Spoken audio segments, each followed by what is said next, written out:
Okay, so I'm going to take you back here. Been doing these word studies on my phone because of computer issues, but having a new computer is more of a pain in the ass, really, because you got to figure out everything. And sound quality on there, it's just terrible. It's echoey and whatever, but I've always had problems with audio. Not so much video, but audio for sure. And thank God for Simon Martin. He's so wonderful as a brother to work together with me and put together his blog posts on these words. I bring out the scripture and give you a visual video where I put the scriptures up, which is good too. God has given this to me to be able to bring to you. And for edification purposes, of course, to build up the body of Christ.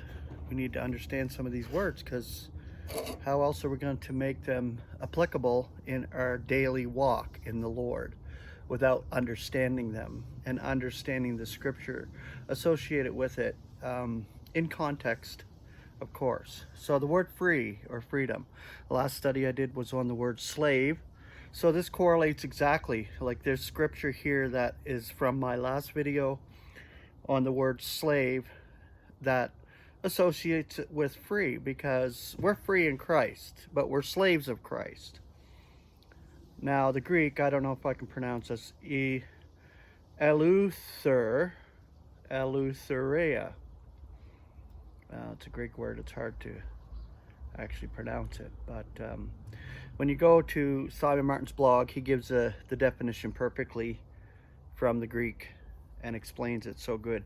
So the concordant definition: without bonds, liberate from bonds, liberty or lack of restraint.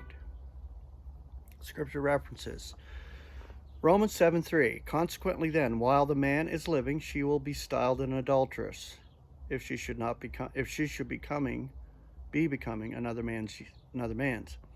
Yet if the man should be dying, she is free from the law, being no adulteress on becoming another man's. 1 Corinthians 7:21 through 22. Were you called a slave? Let it not be causing you care. But if you are able to become free also, use it rather. For in the Lord, he who is being called a slave is the Lord's freed man. Likewise, he who is being called, being free, is a slave of Christ. 1 Corinthians 7:39, a wife is bound by law for whatever time her husband is living. Yet if the husband should be reposing, she is free to be married to whom she will, only in the Lord. 1 Corinthians 9:1, am I not free? Am I not an apostle? Have I not seen Jesus our Lord?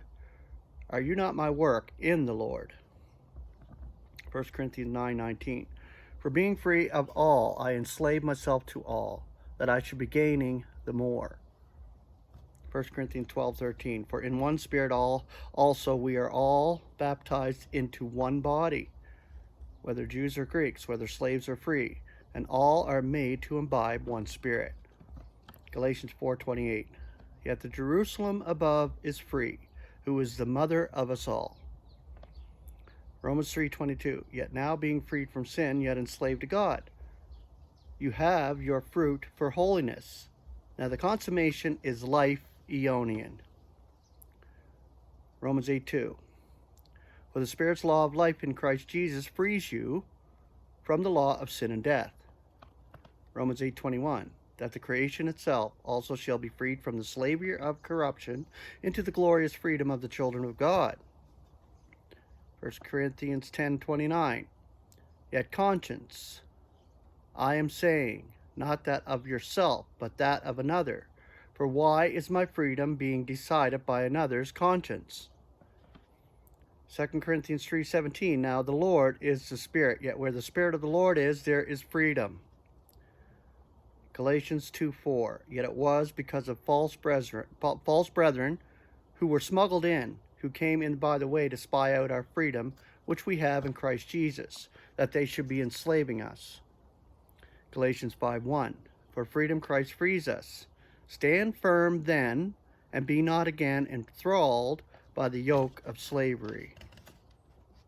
And that yoke of slavery is where you get the bond, in the sense of holding you and trapping you. This is a trap of the adversary in that sense.